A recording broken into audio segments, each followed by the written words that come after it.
नमस्कार मित्रांनो मी बाबाराव मुसळे.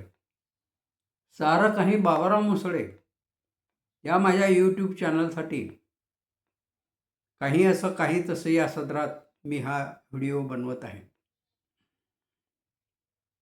काल मला भेटायला आमची लहानी कन्या सविता घुगे हिच्या काही तलाठी मैत्रिणी आणि एक आमच्या गावचे तलाठी असणारे दवणे साहेब आले होते.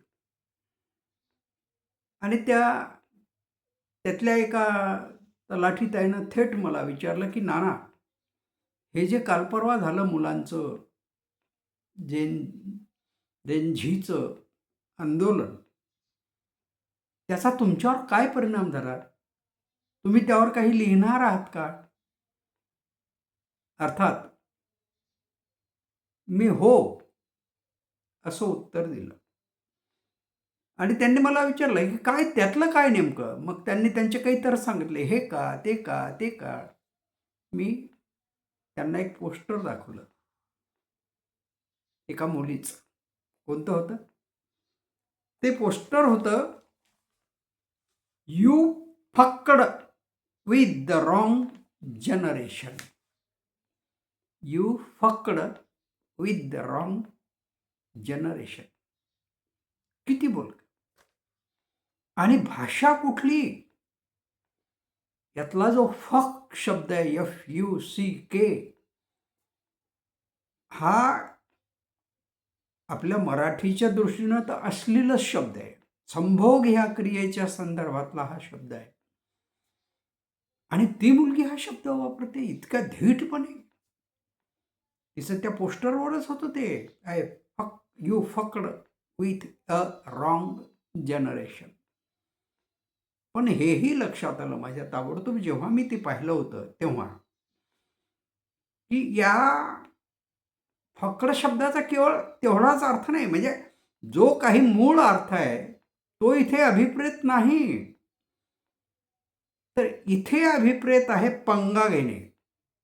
बघा, एकच शब्द आणि त्याच्या अर्थछटा किती वेगवेगळ्या.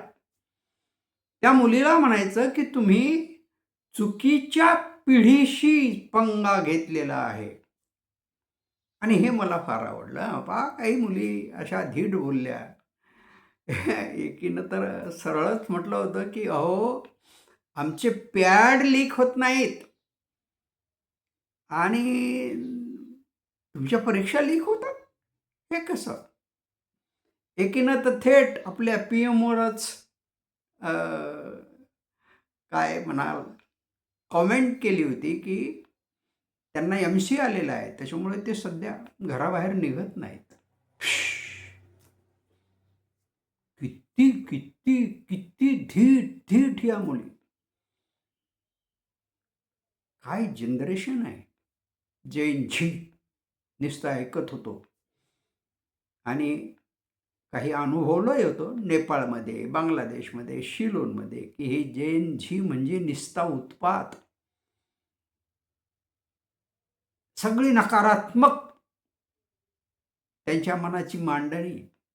आणि त्यामुळे जे दिसेल ते उद्ध्वस्त करणे, एवढं छान माहीत. आणि अपेक्षा तीच बहुतेक लोकांनी आपल्या इथे केली होती की जेव्हा हे सुरू झालं होतं तेव्हा हे जैन झी तसंच काहीतरी करतील, भयंकर उत्पात करतील. पण सुरुवातीपासून त्यांनी एक संयमाचीच भूमिका घेतली की आम्ही गांधीच्या मार्गाने जाणारे आहोत आणि आम्ही अहिंसकपणा सोडणार नाही. भलेही आमच्यावर तुम्ही लाठ्या काठ्या चालवा, बंदुकी चालवा किंवा काही जे तुम्हाला वाटेल ते चालवा, आम्ही आमचा मार्ग सोडणार नाही. आणि खरंय, फार किंचित असे अपवाद असतील की जिथे काही विद्यार्थ्यांनी थोडासा हुल्लडपणा केला असेल. पण किती संयम, किती संयम. इतक्या संयमाचा टोकदारपणा हा ह्या मुलांमध्ये कुठून आला? एवढा मोठा मार खाल्ल्यानंतर रक्तबंबाळ झालेले काही विद्यार्थी. दंड्याच्या टोकाला खिळा लावलेला आणि त्या खिळ्यानं जबर मारहाण करणे, अश्रुधुराच्या कांड्या त्यांच्यावर फेकणे, कुठले ते बॉम्ब आहेत हँडबॉम्ब तेही त्यांच्यावर फेकणे, काय काय केलं नाही. आणि मुलींच्या स्त्रियांच्या संदर्भात आपल्यालाही लाज वाटेल अशा काही गोष्टी घडल्या काय. पण कुठेही राग नाही. दुसऱ्या दिवशी हीच मुलं, त्यातल्या काही मुली त्या पोलीस काकांना चॉकलेट देत होत्या. त्यांना विचारत होत्या, काका कसं वाटते, काल तुम्ही जो दंडा मारला ना, माझा अंग दुखते हो. एकतर मुलगा असा आला होता आणि तो पोलिसांना विचारत होता, काका आज तुम्ही दंडे मारणार का. अहो मी काल नव्हतो, मला आज 2 दंडे मारा.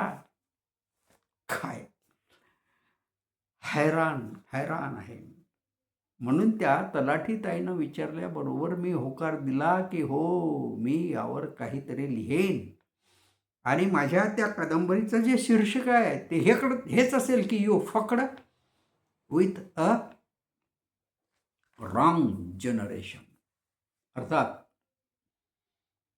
ज्या काही घटना दिल्लीमध्ये घडल्या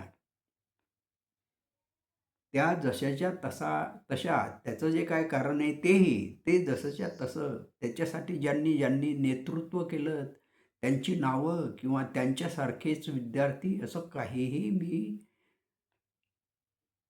घेणार नाही. मी माझी जी काही प्रतिमा असेल त्या मुलांची किंवा त्या वातावरणाची वगैरे हे सगळी वेगळी घेणार आहे आणि त्यावर मी लिहिणार आहे. मित्रांनो कसं वाटते, चालेल ना. भेटू.